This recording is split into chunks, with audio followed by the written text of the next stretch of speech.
Isang maleta, isang pangarap, at lakas loob na baon sa paglalakbay sa ibang lupain.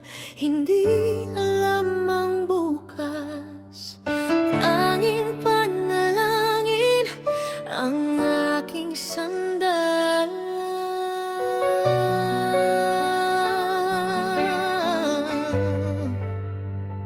Iniwan ko ang tahanan at mga mahal ko para sa pangarap na nais kong mabuo.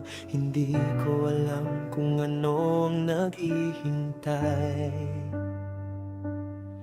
kung magiging mabuti ba ang aking kapalaran sa buhay.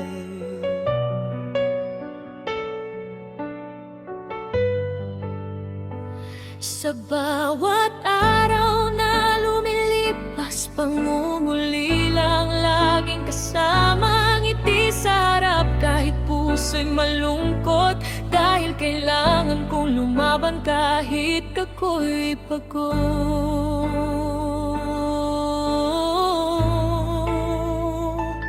Kapag gutom, kapag puyat, kapag luhay di na mapigilan, sa Panginoon ako'y dumadaing. Ingatan mo po ako sa aking paglalakbay. Ako'y OFW, malayo sa tahanan, nakikipagsapalaran para sa kinabukasan. Kahit pagod, kahit minsan ay nasasaktan, lalaban ako hanggang kami makaahon sa hirap. Kapag ako'y nagkasakit, sarili ko ang kasama. Kahit gusto kong huminto, kailangan kong lumaban pa.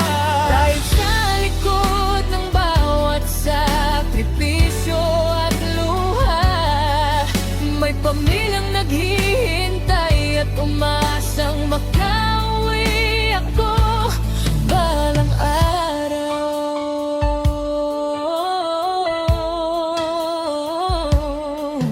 May mga gabing tahimik akong umiyak, hinahanap ang yakap ng aking pamilya. Gustong umuwi, gustong magpahinga, ngunit hindi pa pwedeng sumuko sa laban. Hindi nila nakikita ang aking pagod, ang mga gabing halos wala ng tulog, ngunit bawat luhay aking tinitiis.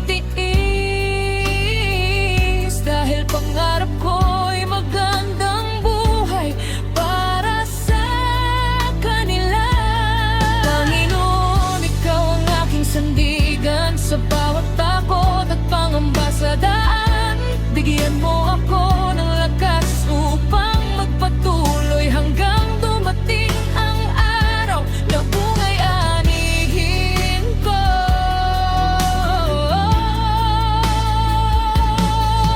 At sa araw na makauwi ako, may ngiting dala, may tagumpay sa puso. Masasabi kong lahat ng hirap at luha ay naging daan para sa aming pag-asa.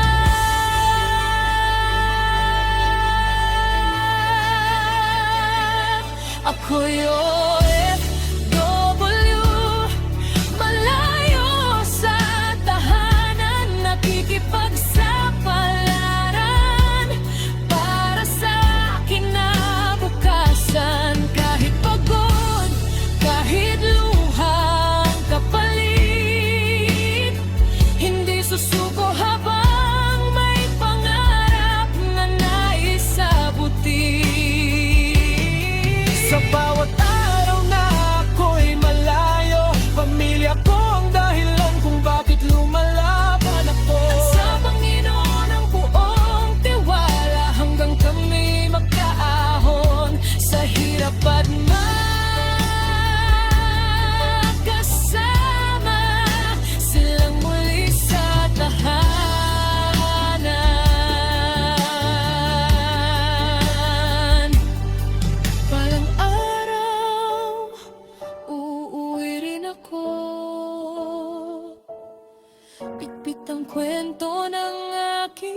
makikipagsapalaran.